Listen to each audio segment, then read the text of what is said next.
Hello friend, welcome back to Suchi Pinky kitchen. आज मु आपण मानक आंबुल खटा तैयारी करी देखेबी, जोटा कि बहुत ही कम समय बहुत ही सहज उपाय आज मुझे बनई आपण मान निहाती भिडटा देखूँ लास्ट जाए। बहुत ही टेस्टी आंबुल खटा से मु आंबुल को ये अध घंटे पाखापाखि गरम पानी भिजेकी रखी नहीं।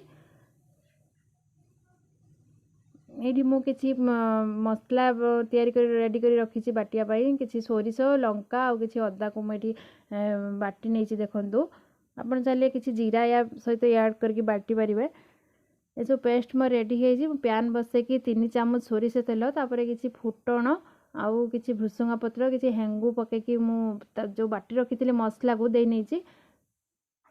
ये सब मो क्लिप टी एक्चुअली मिस हो जाइए, तो देखो मत पर क्लिप मैं देखी। तापर मुझे किसी हलदी किसी अल्प लुण मुझे व्यवहार करछि, जेहेतु आंबुलटा लुण होता है से बहुत ही कम लुण ये व्यवहार करछि। देखो ये जेहेतु सोरिष बाटे बेस समय कषिबार ना, पिता लगे। ये मुझे 5 ରୁ 6 चामच चीनी व्यवहार करछि। आपण हिसाब से केते मीठा खायापी चाहते से अनुसार चीनी ऐड करेंगे। आप चाहिए गुड़े भी करेंगे, बहुत ही टेस्टी लगी था।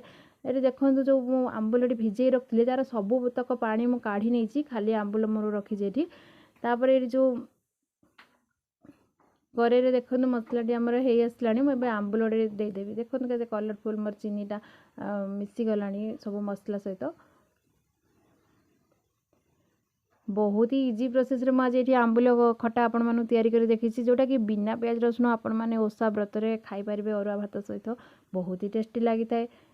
देखो बहुत ही कम जिनस बहुत ही कम मसला मेरे व्यवहार करी चाहिए आप काश्मीरी रेड चिली यूज करें, जोटा कि बहुत ही भल कलर दे थाए।